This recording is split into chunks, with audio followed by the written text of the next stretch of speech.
Hey guys, it's Jade, Dill here. Thank you very much for watching. I hope you're all well. My lovely subscribers and anyone else watching, hello.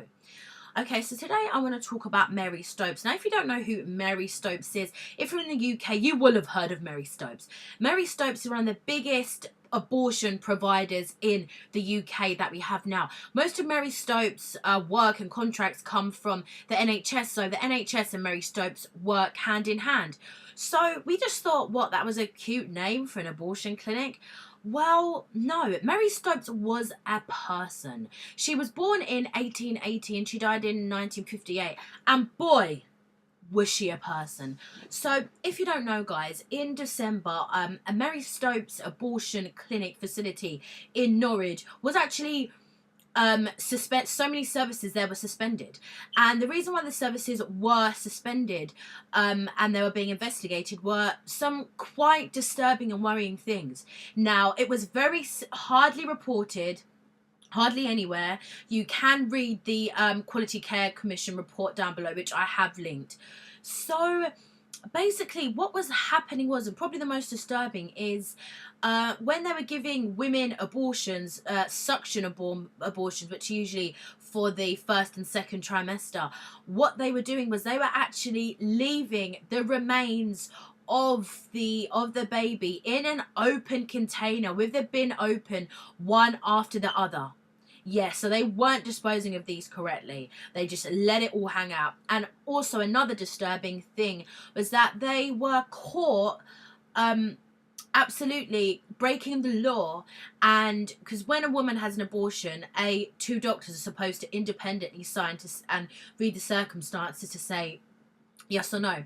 But the doctors were not reading these, and they were actually just going ahead and signing. You know, I'm not reading, you know, the note on the system, which is very dangerous and is, lip gloss overdose, and is against, against the law. I have a bit of a lip gloss issue. Okay, working now. Sorry about that. So, two major illegal things. Another Mary Stopes was actually suspended also. Now, we talk about fetal remains. What happens to fetal remains when it goes? Does it go in the bin or not?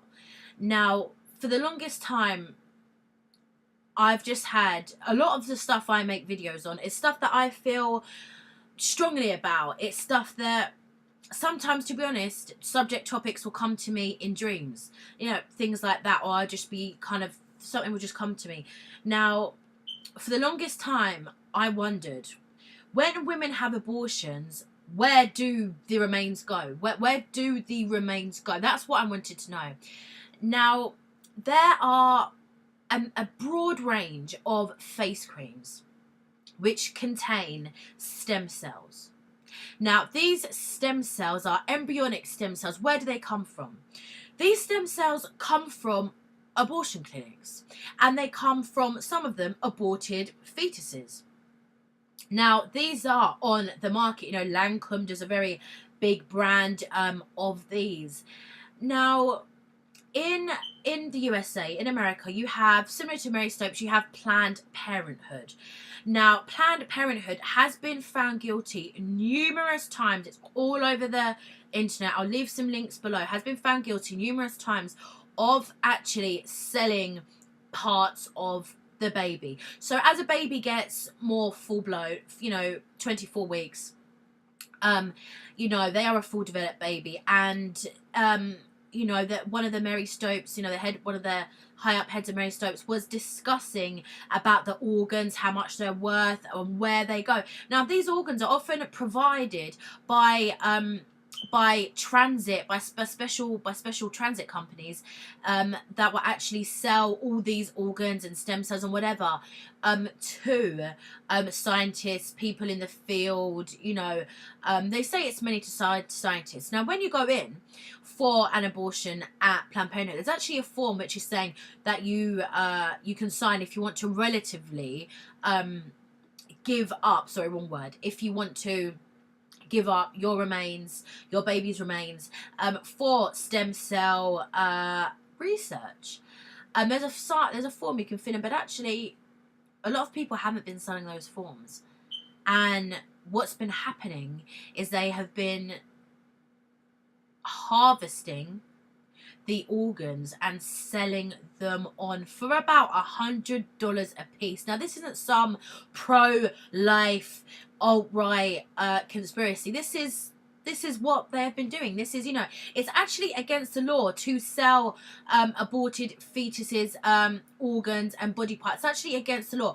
But how companies get past this is through loopholes. And through these loopholes, what they do is, they just word things differently. But a large part of stem cell research is from aborted fetuses. Now, to think that a woman could go for an abortion and her child that she chose to abort, part of its cells are in a face cream. It's a disgrace, and it's absolutely disgusting, and it's something that we need to think about and that we do need to talk about. Now, I just want to make it clear that I'm not pro-life, and I'm not pro-life, and I'm not I'm not whatever. I basically stand in the middle. I'm kind of impartial. I believe that an abortion is a private decision that a woman must make, and I don't believe that I have the right to judge anybody. But what I do think is right is I think that the abortion limit should be taken right down, and I feel that abortions should not be available after the 12-week period. I find it distasteful and disgusting that you can find out that your child has a disability, and then at 24 weeks, when it's a fully formed baby, its skull gets crushed and its bone gets crushed and it dies. And then its organs, are sometimes sold on. I find that disgusting, and I don't think it's right. It's a form of eugenics, deciding to kill a child because they are disabled. Now, I'm not judging, I'm not judging anybody who may be watching this video who's done it. You have your own reasons, but the 24-week period, I think it's ridiculous. I think it should be reduced right down to 12 weeks. So I digress. So that's what's been going on. Planned Parenthood has been caught red-handed numerous times, talking about selling these organs. Apparently, a baby liver and a baby lungs are really high in demand. And then you have all these companies openly flaunting themselves. They get the product, as we shall coldly and callously call it, and they sell it on. To scientists. They're procurers of these kind of things.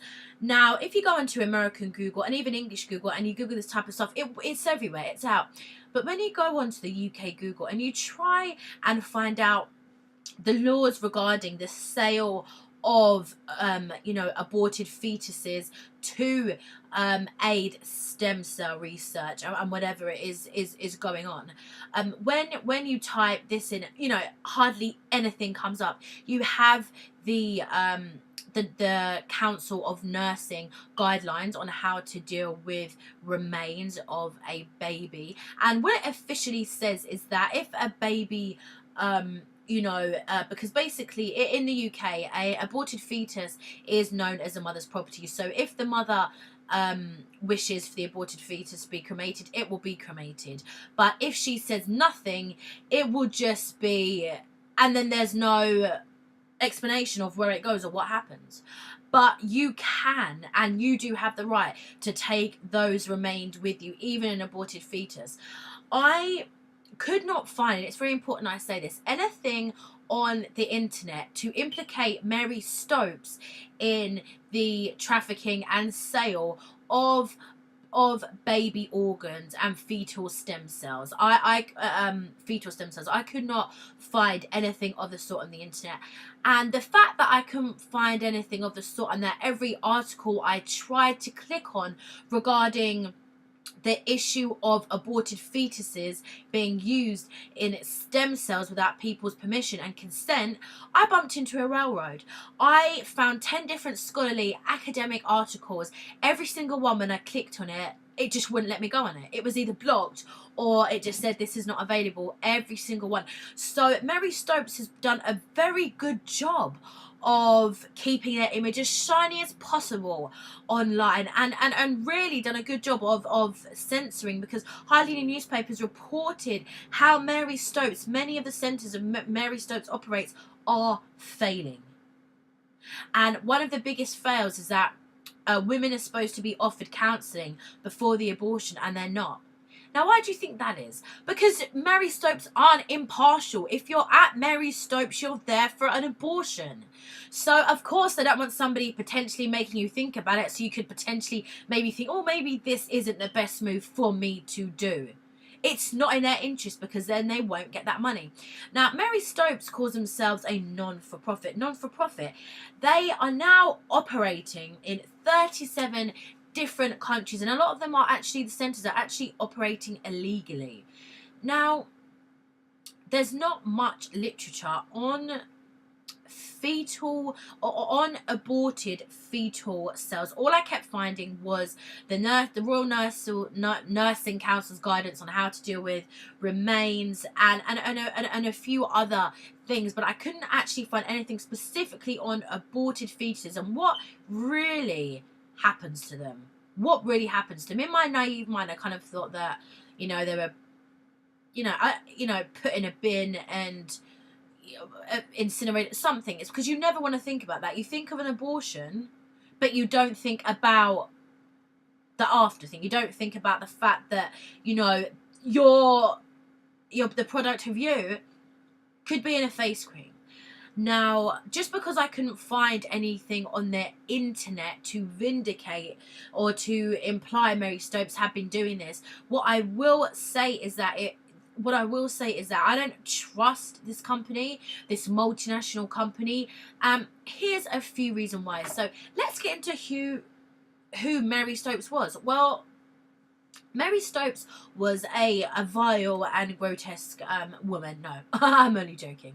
I didn't know her. Okay, so Mary Stopes, seriously, born in, I think it was 1888, died in 1958. Now, Mary Stopes was a very learned woman. She was a very educated, talented woman.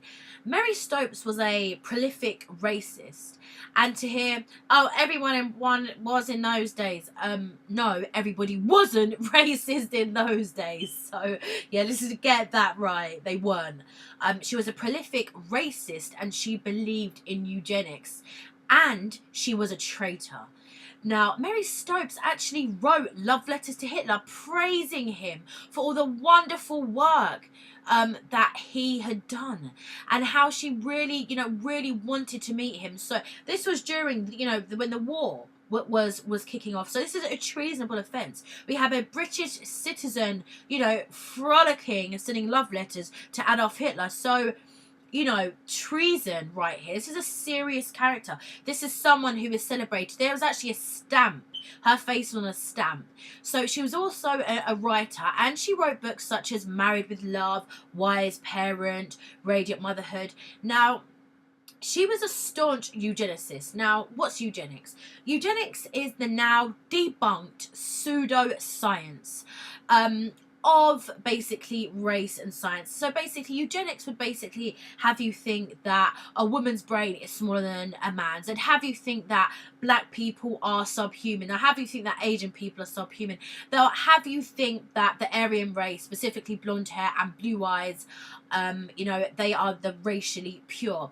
She also believed so much in genetics and forced sterilization. So she wrote a vile article, which I will leave down below.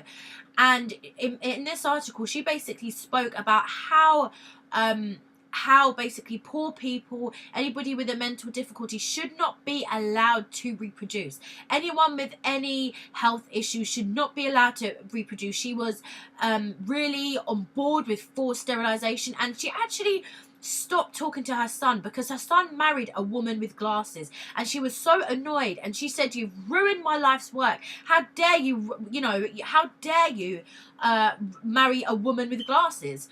because she's, you know, so clearly has an imperfection. So they believe that with selective inbreeding that you could create this master superior race. So this woman was pretty fucked up, and she ended up not even leaving her son in the will. So she was very vocal about abortion and abortion's rights, and people herald her as, you know, a woman, a champion of women's rights, when all she was an elitist who is also against the working class, who also tried to stop many laws coming into place for working class people to have a better standard of education. She was an elitist.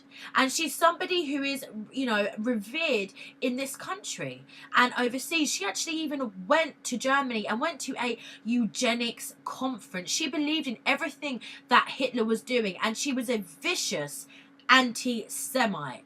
So she was basically racist to anybody who did not have blonde hair and blue eyes. She believed that women, you know, people with glasses shouldn't have kids. I mean, what the hell? And do you know who else that reminds me of? A little. Donald Trump. Did anyone see that documentary about Donald Trump? And you saw him in it talking about genes and genetics and how it's very important to breed with the right person so you can have this perfect child. And I'm like, ding, ding, ding, eugenics. So yeah, it's concerning, it's scary, you know, it's worrying that this person is so held up there. So basically, Mary Stopes heralded a champion of women's rights just as long as you were anything but white with blonde hair. Her name, she founded the Mary Stopes organisation. So towards the mid to the end of her life, she opened up abortion clinics in the poorest areas of London for women to come in and, you know, have legal abortions. So, and from then it clearly took off. And now Mary Stopes has hundreds of clinics all over Britain and internationally. So that's just a bit about Mary Stopes. That's a little bit about the organisation and you know, how it was developed, how it came about, and who this woman really is. Now, it's worth noting that when you do study abortion clinics, you soon start realising that the actual abortion clinics are in the poorest areas of London. And outside of London are really in high ethnic minority areas, and that's one of the worrying things. Now, in 2011, as part of my degree, because if you don't know, I did study human rights, I did a mini dissertation on eugenics. For sterilisation, and it took me down a many number of roads for research, and what it took me down is just realising how many abortion clinics there are in poor and ethnic neighbourhoods. Now, for example, we have the borough of Lambeth and we have the borough of Kensington and Chelsea. In Kensington and Chelsea, there are 0 abortion clinics. In Lambeth, there are over 3 abortion clinics in one borough. Why would you need 3? There's an abortion clinic in Brixton and there's one in Camberwell.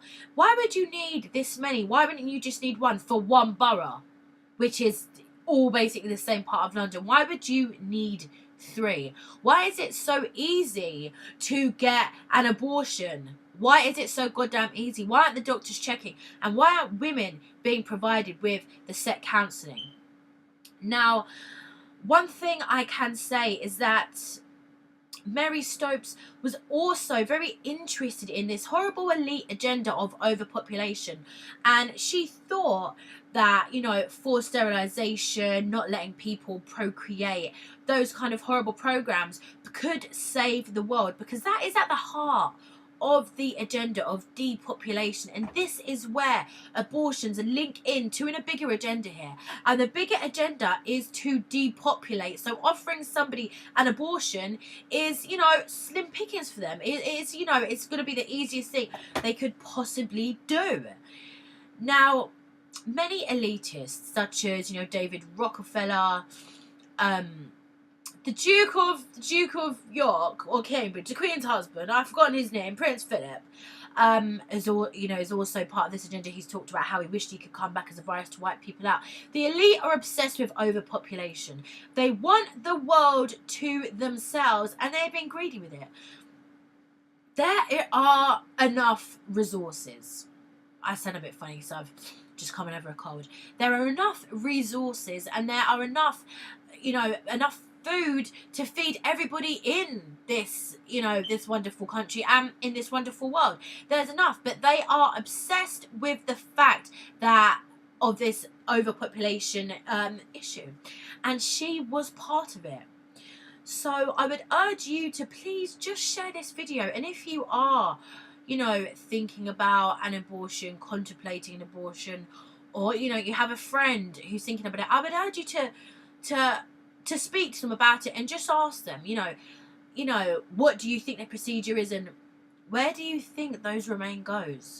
Would you feel comfortable with, and your aborted fetus's remains going into a face cream, or yet alone their little tiny organs being used in research? And a lot of this research isn't good, because a lot of this isn't governments doing research. It's private corporations and companies who are doing research on behalf of the elites, and they have a cover as the this group, the that group, but the governments aren't sanctioning these. Actually, it's private corporations putting these great teams of scientists together to do independent research so they can find the cures for stuff and keep it to themselves, to be perfectly honest. So I would urge you to really think about this subject, because it's a subject that people don't want to talk about. Now, if there is anybody out there who has had an abortion who is watching this video, I do not judge you. I do not judge you in the slightest, and I hope this video doesn't come across as judgmental, but it's a subject that does need to be spoken about. Now, I personally wouldn't trust any of my DNA, any of my data, anything on, to be left really in a hospital, let alone fetal remains, when there are hundreds of thousands of scientists out there who will do literally anything to get their hands on it. So, let me know what you think about this subject below.